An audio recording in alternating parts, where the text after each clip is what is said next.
La guerra había acabado. La llamaban la guerra para acabar con la guerra. Los años siguientes al armisticio de 1918 pasarían a denominarse el período de entreguerras, el tiempo entre el final de una guerra y el principio de otra. ¿De verdad se había acabado? Creo que hay que acabar con la idea del periodo de entreguerras entre 1918 y 1939. Había mucha violencia y mucha estaba relacionada con la caída, la expansión y la reorganización de los imperios. Es un periodo de mucha inestabilidad. Aparecen nuevas ideologías. El comunismo en la Unión Soviética y el fascismo y el nazismo en Italia y Alemania.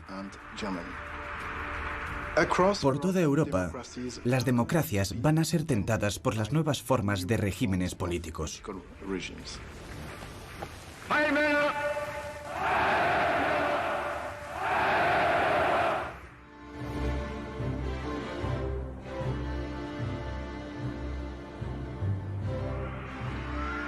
El tren que llevaba al presidente de Estados Unidos, Woodrow Wilson, a París, fue ovacionado durante todo el trayecto. Su bienvenida fue casi histérica, a pesar de que, como dicen algunos, ya era su segunda llegada. En su fórmula para la paz, los 14 puntos, se esperaban milagros. Sus declaraciones sobre los principios de la paz se usarían en las negociaciones con el fin de que el mundo no volviera a entrar en una guerra. Pero para algunos, estos principios tenían muchos fallos. Woodrow Wilson, en sus 14 puntos publicados en enero de 1918, incluyó la peligrosa idea de la autodeterminación. Él mismo admitió que la mencionó sin ser consciente de la cantidad de naciones que hay en el mundo.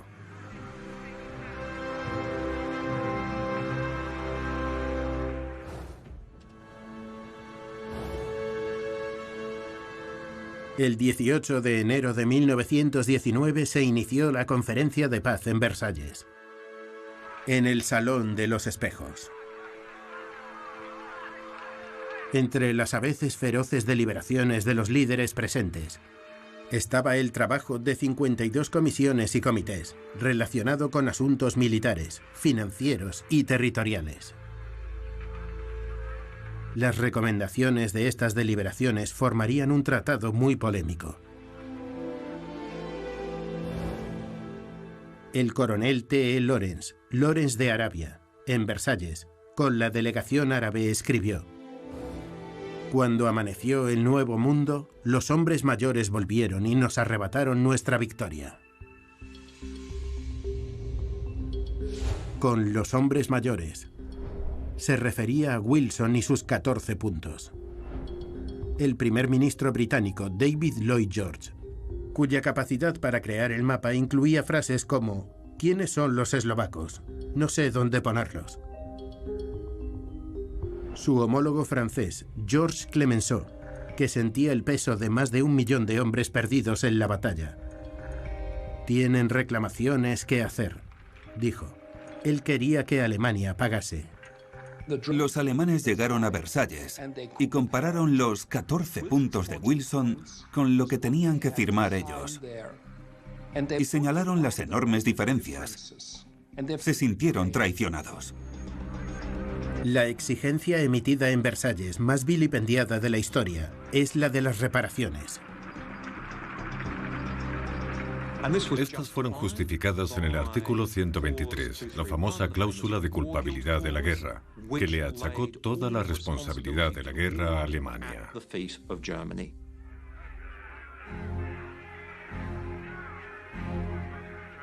Si la cláusula de culpabilidad de la guerra fue el mayor estruendo en Alemania, el asunto que más presión puso sobre las comisiones que trabajaban en el acuerdo fue el mapa del mundo.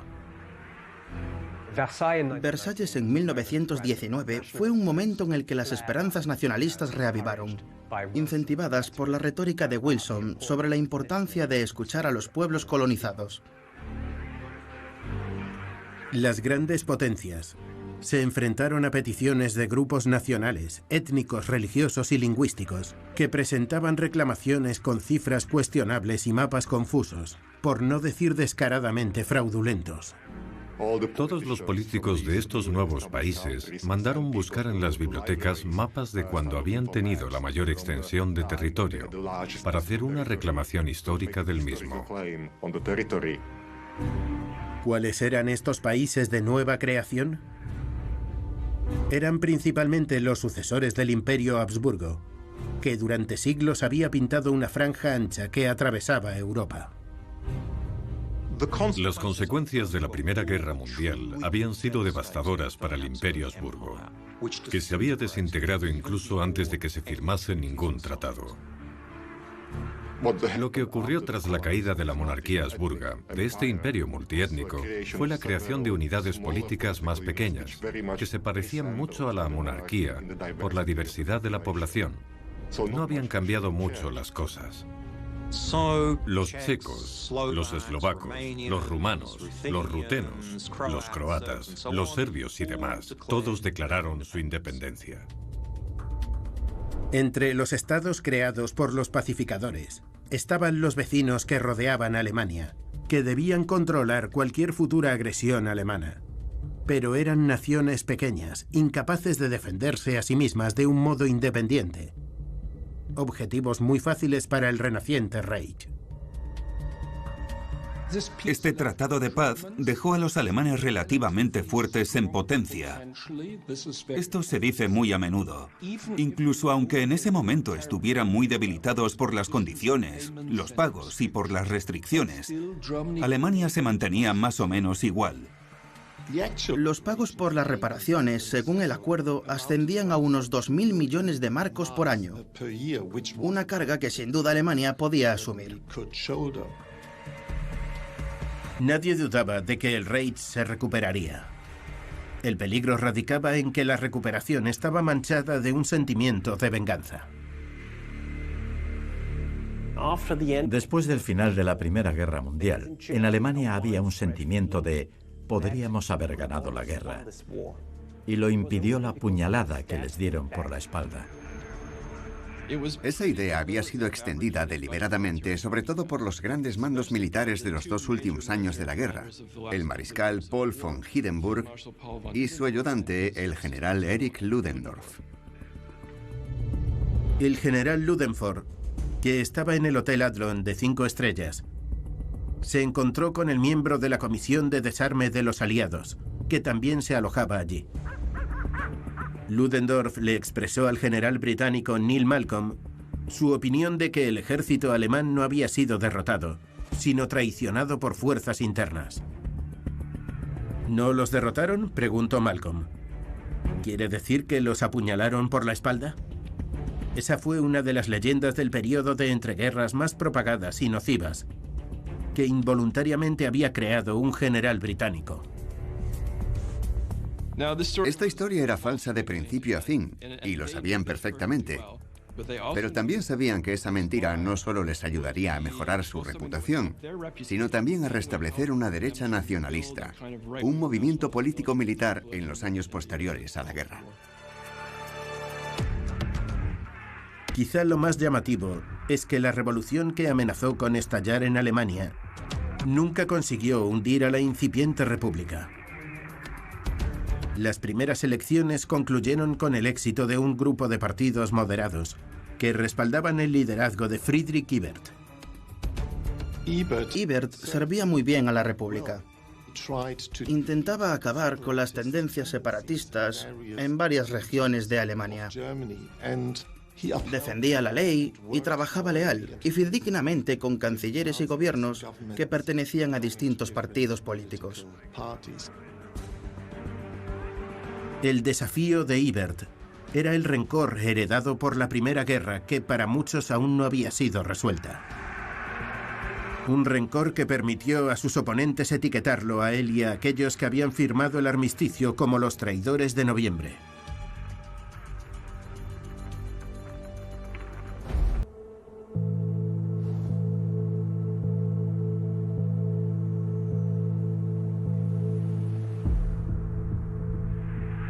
De la Conferencia de Paz de París quedó excluido un Estado que había hecho mucho y que había pagado un gran precio por la causa aliada de los primeros años de la guerra.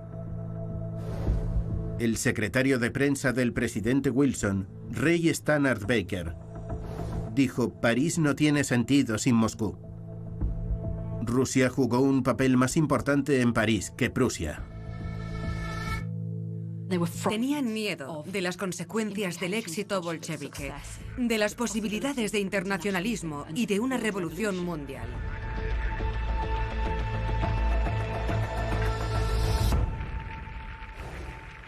No todos los del bando de los vencedores iban a irse de París satisfechos con los resultados.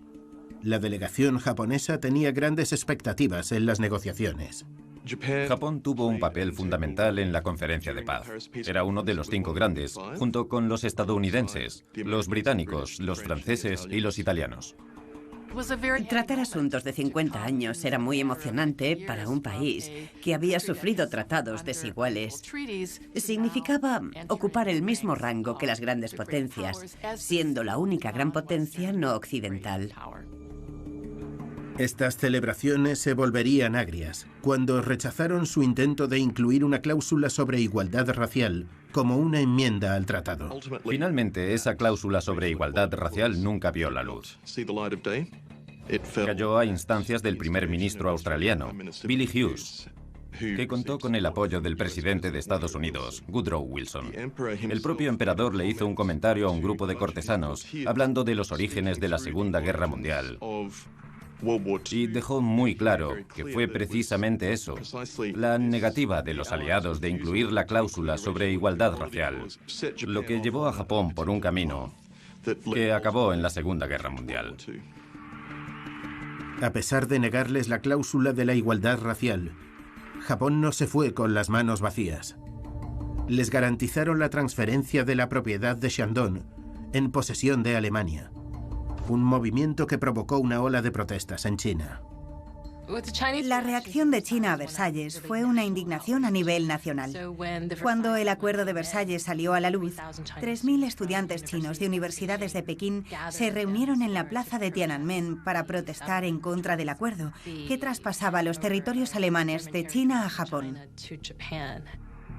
Para ellos, las potencias occidentales vencedoras eran un fracaso por culpa del acuerdo. La gente entonces se unió al anarquismo, al marxismo, y empezaron a fijarse en distintos acontecimientos que tenían lugar en todo el mundo, como la Revolución Rusa. Y a partir de ahí surgiría el Partido Comunista Chino.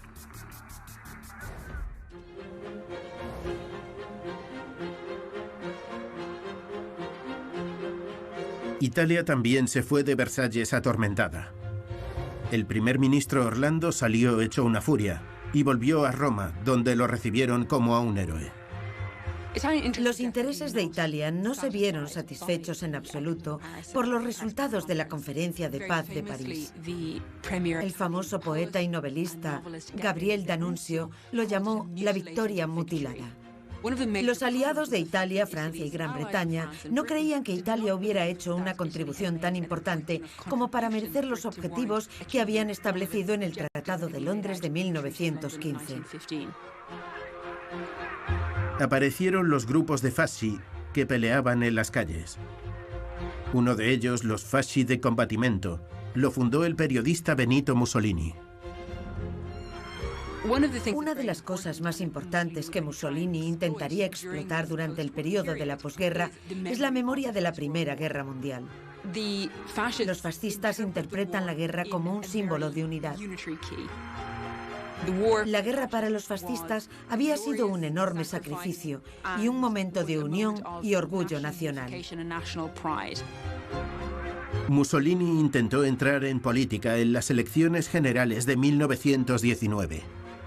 En las elecciones generales de noviembre de 1919, el movimiento fascista fracasó estrepitosamente. Consiguió menos de 5.000 votos en Milán, de un total de más de 200.000. Como Hitler en 1923, la primera experiencia de Mussolini en la política fue un humillante fracaso. Pero ambos demostraron ser muy resilientes.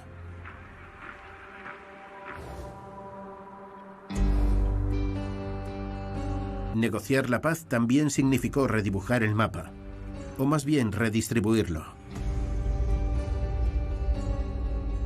¿Y qué hacer con las antiguas partes del Imperio Otomano que, como los Habsburgos, se habían hecho pedazos?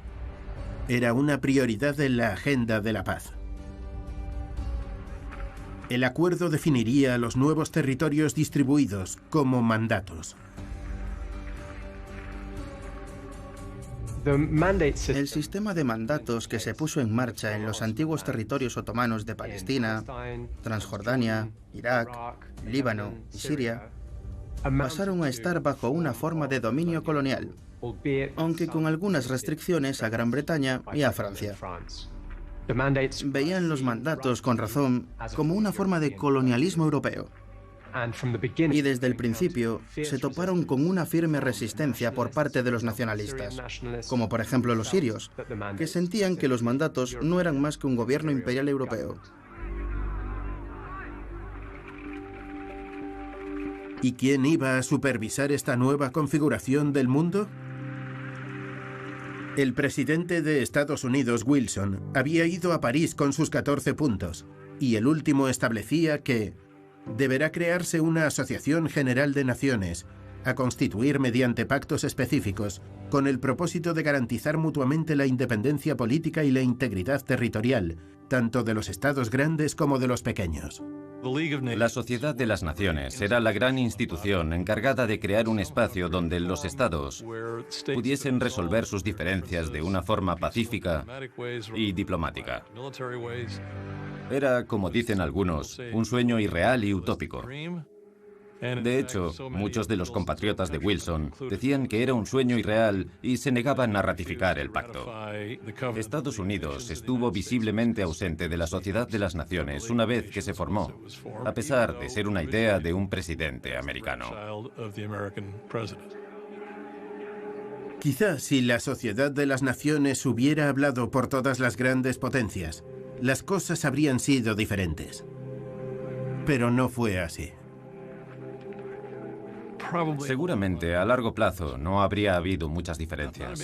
No habría cambiado su capacidad para contener las fuerzas que alteraron la situación internacional entre 1920 y 1930. El Pacto de la Sociedad de las Naciones fue ratificado finalmente por 42 países por el bien de la cooperación internacional. Pero la construcción de la paz fue un asunto frágil y caótico con serias tensiones desde el principio.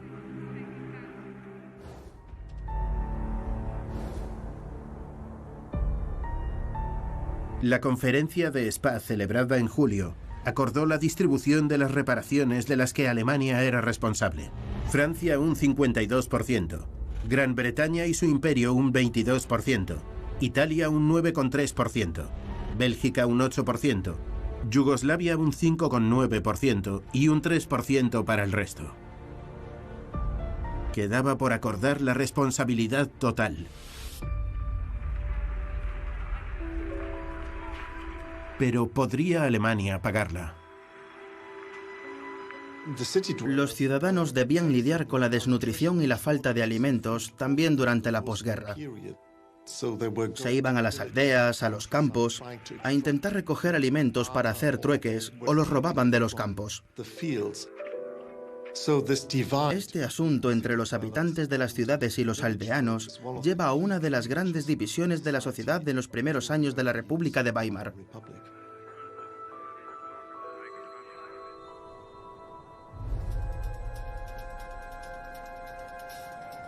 En Múnich, el Partido Obrero Alemán adoptó un nombre nuevo: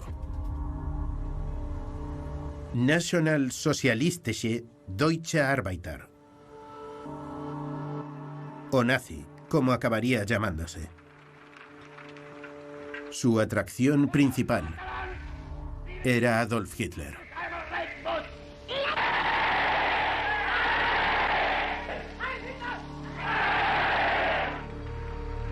Al principio no hay ninguna prueba de que Hitler tuviese intención de convertirse de inmediato en el líder del partido. No era el cargo que veía en un primer momento para él. Al principio se ve a sí mismo como lo que él llamaría el tamborilero del partido.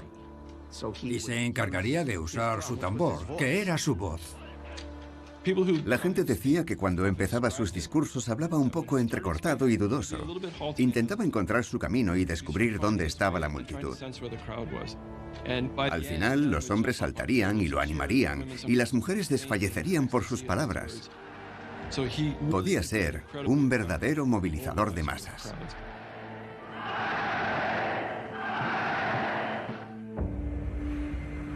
La Alemania a la que se dirigía tenía 9/10 partes de su flota mercante, todas sus colonias, los principales recursos de carbón, zinc, potasio y mineral de hierro, el 15% de sus cosechas de trigo, el 18% de su producción de patatas y todo su capital en el extranjero, despojado por un acuerdo que supuestamente quería la paz. Un acuerdo que supuestamente organizaría un mundo nuevo y mejor. Pero el mundo, al parecer, no funcionaba así.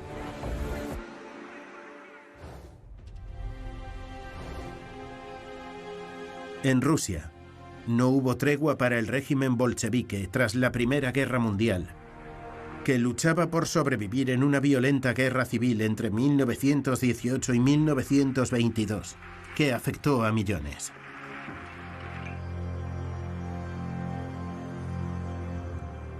Los datos son escalofriantes. Murieron entre 8 y 10 millones de personas durante la Guerra Civil Rusa. Entre 1 y 2 millones fueron asesinados en combate. Unos 5 millones murieron de hambre. La economía se derrumbó. Las áreas de cultivo también. La producción de alimentos en Rusia estaba a 1/3 de su nivel antes de la guerra. Rusia era un proyectil para su propia identidad en 1921. Las ciudades se vaciaron. La población de Moscú y Petrogrado se redujo a la mitad porque la gente tenía que irse para poder comer. Lenin se dio cuenta, al reprimir la agitación de los campesinos, de que las balas no fertilizaban la tierra y el terror no hacía crecer el trigo.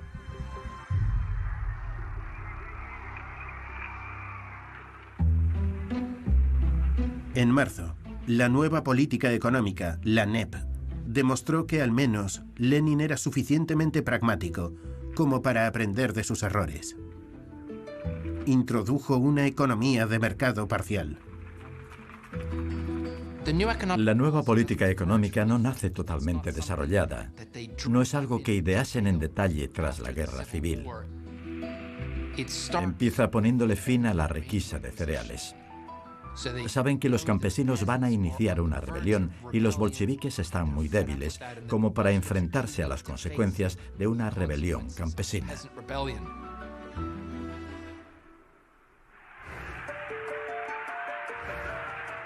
Tras las elecciones en mayo de 1921 en Italia, los primeros fascistas entraron en el Parlamento. En un principio para trabajar con el primer ministro Giovanni Giolitti, para reducir el apoyo a los partidos socialistas. Mussolini y sus aliados consiguen 36 escaños en el Parlamento en ese momento, pero pronto dicen que no les interesa trabajar con Giovanni Giolitti y su gran coalición. Se han hecho un hueco en el Parlamento y se encargarán de usarlo y explotarlo durante el próximo año para hacerse con el poder. El 29 de julio de 1921, Hitler asumió el liderazgo del Partido Nacional Socialista Obrero Alemán y puso rumbo hacia un inimaginable cataclismo.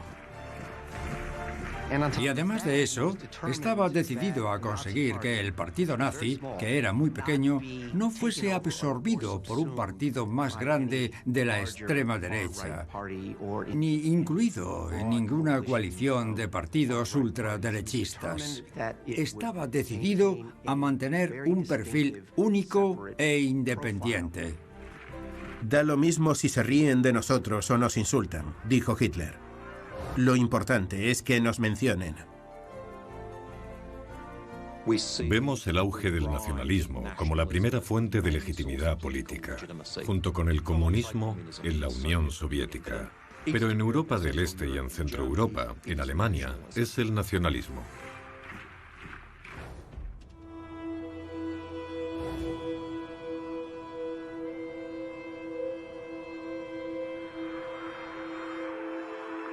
La Gran Guerra era un asunto sin resolver. No había construido un mundo ideal para los héroes. Y la cólera se veía en las calles, en forma de ejércitos improvisados vestidos con camisas negras y marrones.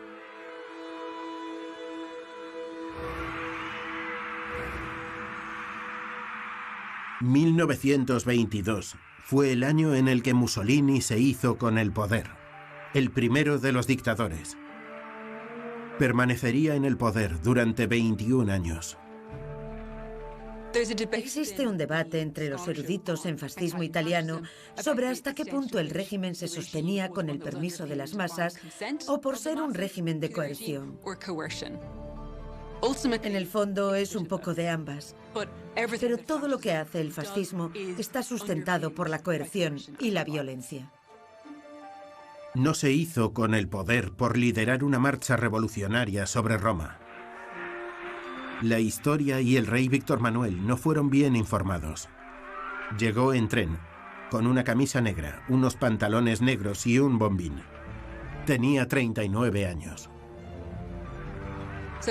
Esa marcha sobre Roma y esa amenaza con tomar el poder a la fuerza eran en realidad un farol de Mussolini. Los grupos fascistas que estaban reunidos fuera de Roma podrían haber sido derrotados por el ejército italiano, que aún era leal al rey y al Estado. El rey no descubre su farol e invita a Mussolini a formar una coalición de gobierno y a ser el líder del gobierno de coalición. El 31 de octubre de 1922, Mussolini fue nombrado primer ministro, llevando la política italiana en una nueva dirección.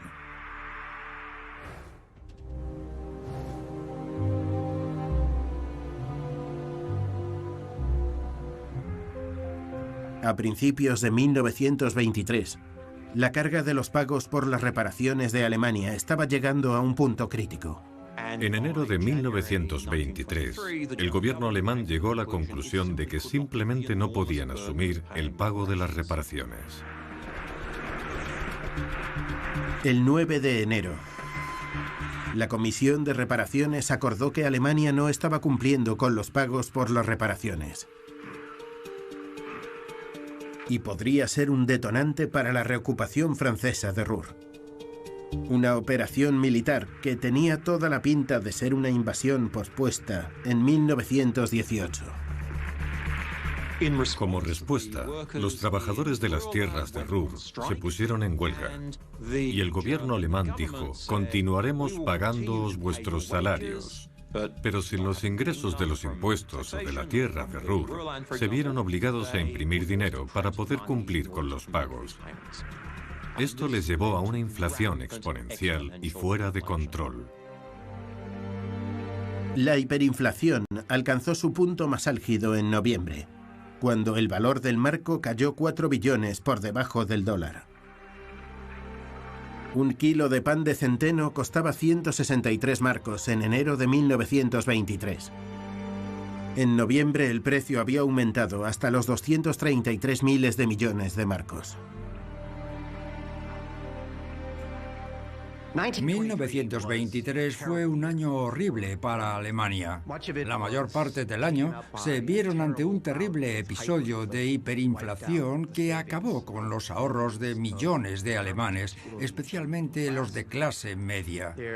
Había numerosas revueltas de la izquierda radical en zonas de Alemania que eran violentas y fueron reprimidas con violencia por fuerzas militares y por gobiernos locales.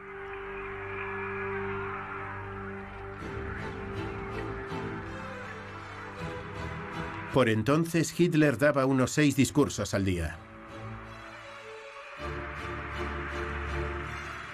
Cuando nos acercamos al final de 1923, Hitler empieza a verlo como una oportunidad.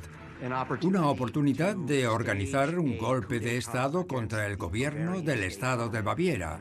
Un golpe que él esperaba que se propagara y derrocara al gobierno en Berlín. El 9 de noviembre, Hitler llevó a 3.000 de sus seguidores por las calles de Múnich.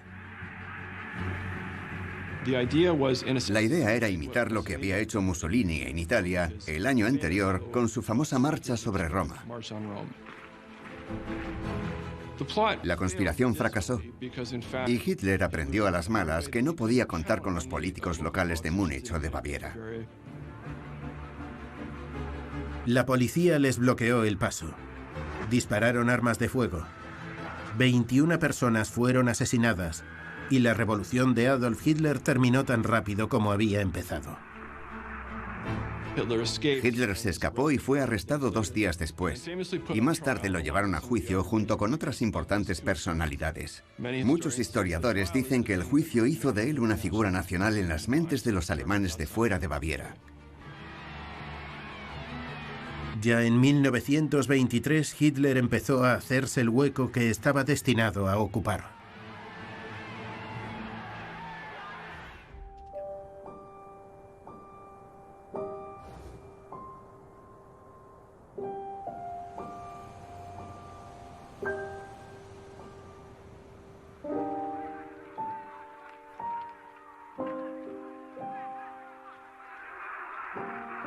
El gran Lenin murió en invierno de 1924 y se barajaron distintas personalidades impacientes por salir a la luz. Muchos de ellos adoptaron nombres de terceros para confundir a la policía secreta zarista. Vladimir Yulanov se convirtió en Lenin. Lev Brostin se convirtió en Trotsky, el nombre de un pasaporte que había robado para escapar del confinamiento. Joseph Djugasvili se convirtió en Stalin, que significa hombre de acero. Stalin era el secretario general del partido, y la ventaja que le confirió ser secretario general a Stalin fue sobre todo el hecho de poder desarrollar una relación con la gente de los comités provinciales, que confiaban en él para lidiar con los problemas urgentes. Esas relaciones también eran muy importantes a la hora de decidir: ¿votamos a Stalin en el próximo Congreso o a Trotsky? En 1924 Trotsky escribió: «Todos lo necesitan, todos los rastreros que surgen del revuelto suelo de la revolución». Stalin se convertirá en el dictador de la Unión Soviética.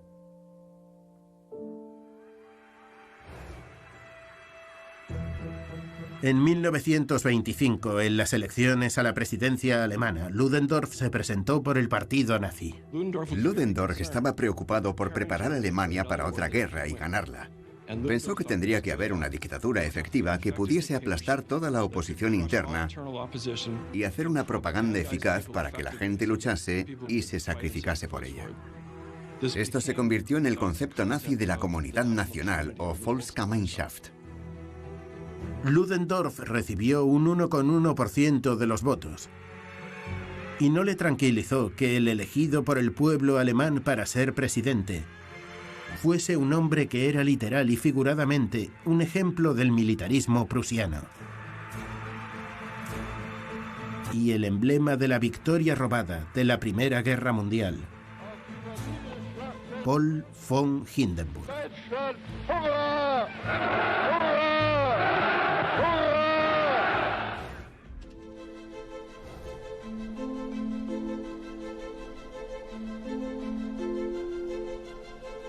Para muchos que echan la vista atrás, el apogeo de la construcción de la paz tuvo lugar en 1925 en Locarno. El secretario de Asuntos Exteriores británico, Austen Chamberlain, celebró el Tratado de Locarno como la paz tras la guerra. Y con esto Chamberlain se refería a que Locarno había reunido a los antiguos enemigos alrededor de una mesa de negociaciones. Los términos de la tregua franco-alemana, explicados en el tratado, fueron acordados por los ministros de Asuntos Exteriores Briand de Francia, Stresemann de Alemania y Austen Chamberlain de Gran Bretaña durante una travesía de 5 horas por el lago Maggiore a bordo del Orange Blossom.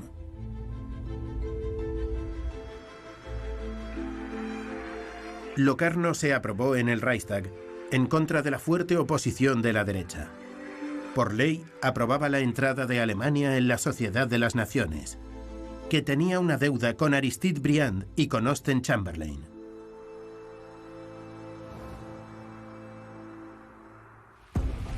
En Asia, la inestabilidad estaba alimentando el cambio. China, un país fracturado y dominado por los señores de la guerra regionales, estaba familiarizado con la incertidumbre. En julio de 1926, el Partido Nacionalista Chino, o Kuomintang, lanzó una campaña militar con el propósito de unir al país bajo un solo gobierno. La expedición se llevó a cabo bajo el mandato de Chiang Kai-shek. El propósito de Chiang Kai-shek como líder no era solo unir a China, sino hacer de China una nación fuerte, una nación poderosa. En el siglo XIX había sufrido una situación de semicolonialismo, en la que partes de su territorio y algunos de sus ferrocarriles nacionales y de sus recursos estaban controlados por los occidentales. Avanza hacia el norte y gana gradualmente batalla tras batalla a los señores de la guerra.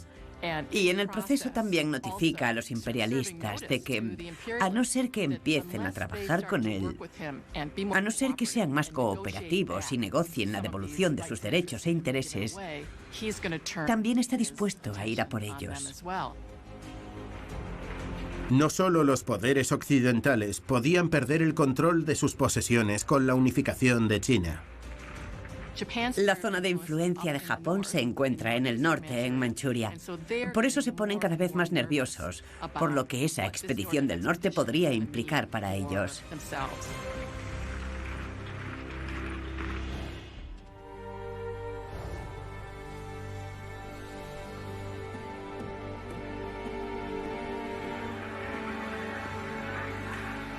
En Rusia, 1927 vio a Stalin consolidar su control sobre el poder en el 15º Congreso del partido y lanzó el primer plan quinquenal.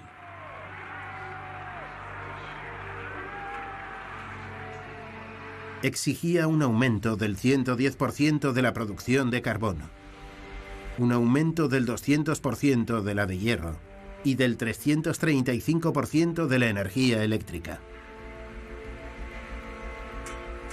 En la Unión Soviética, teniendo en cuenta la experiencia de su predecesor zarista en la Primera Guerra Mundial, los soviéticos se dieron cuenta de que tenían que prepararse para librar una guerra total. Esa era una de las ideas detrás del plan quinquenal que Stalin lanzó en los años 20. Stalin dijo en el Congreso del partido que sus planes económicos eran instrucciones de cumplimiento obligatorio. La base de todo esto es que se trata en realidad de un conflicto entre Stalin y Trotsky, porque son Stalin y la mayoría del Politburó los que intentan hacer que la nueva política económica funcione, mientras Trotsky dice por detrás, no queremos este regreso al casi capitalismo. Tanto Trotsky como Zinoviev, su mayor apoyo, fueron expulsados del partido. Le siguieron los desastres de la colectivización.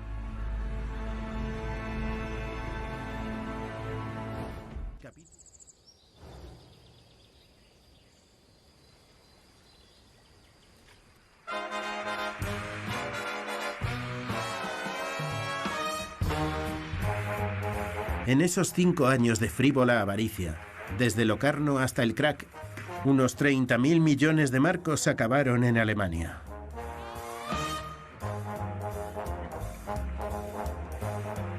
Muchos de ellos de Estados Unidos, a menudo presionando a burócratas locales que no lo querían para gastarlo en asuntos que no necesitaban. De esta forma, Alemania recibió del extranjero 3 veces la cantidad de lo que había pagado por las reparaciones. ¿Había acabado la crisis? ¿Había llegado con esto la paz? La paz del periodo de entreguerras definitivamente podría haber durado. A mediados de los años 20, los gobiernos europeos habían establecido un marco de relaciones que les permitía fomentar la confianza entre unos y otros y colaborar y negociar las diferencias más destacables que quedaban entre ellos, pero de manera pacífica. Es en este periodo, entre 1923 y 1933, cuando ese marco se desmonta y se desmorona por completo.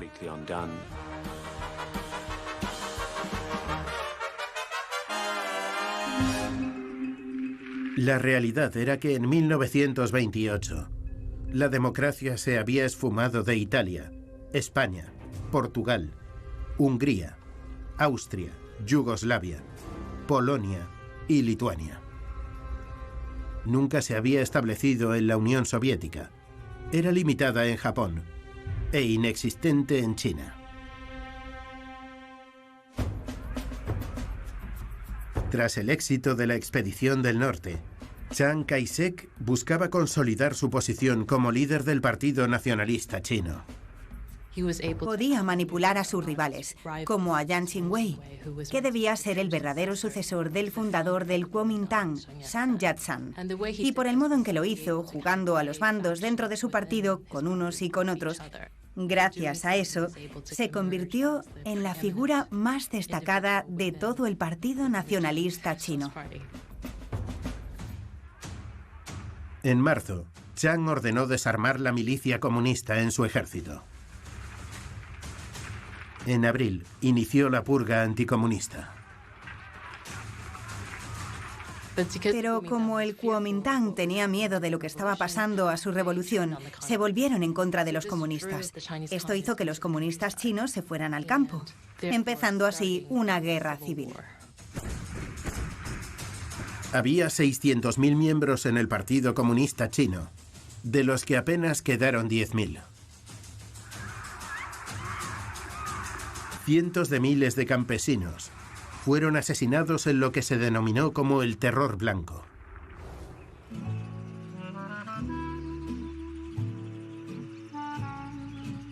En Estados Unidos, el presidente Calvin Coolidge le dijo al Congreso: "El país puede mirar al presente con satisfacción y anticipar el futuro con optimismo".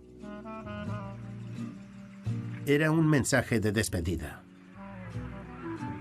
Herbert Hoover logró una victoria aplastante en las elecciones de noviembre, ganando en 40 de los 48 estados. Cuando Herbert Hoover fue elegido presidente de los Estados Unidos en 1928, era indiscutiblemente considerado como la personalidad más respetada del mundo, en la historia, no solo en Estados Unidos.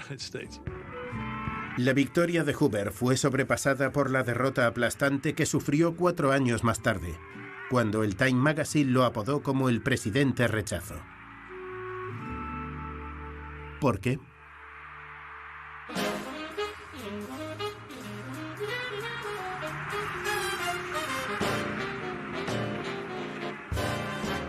Uno de los acontecimientos más catastróficos del siglo XX estaba a la vista.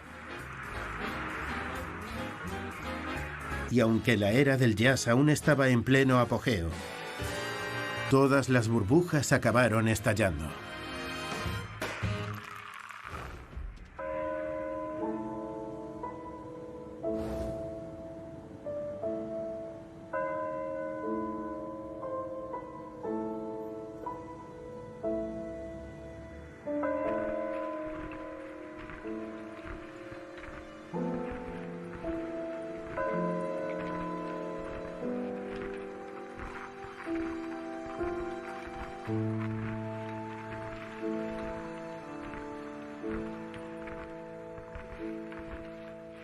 El 3 de octubre, Gustav Stresemann, el artífice del regreso de Alemania a la cima, sufrió un infarto cerebral sentado en su cama y murió.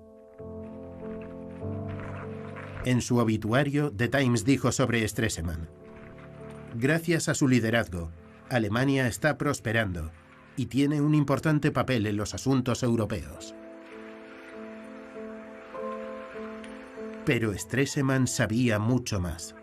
Antes de morir dijo: "La economía alemana está bien solo en apariencia. Alemania, de hecho, está bailando en un volcán".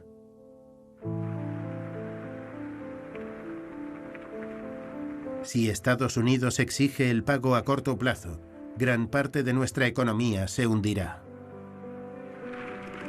Eso hizo Estados Unidos. Y eso mismo fue lo que pasó.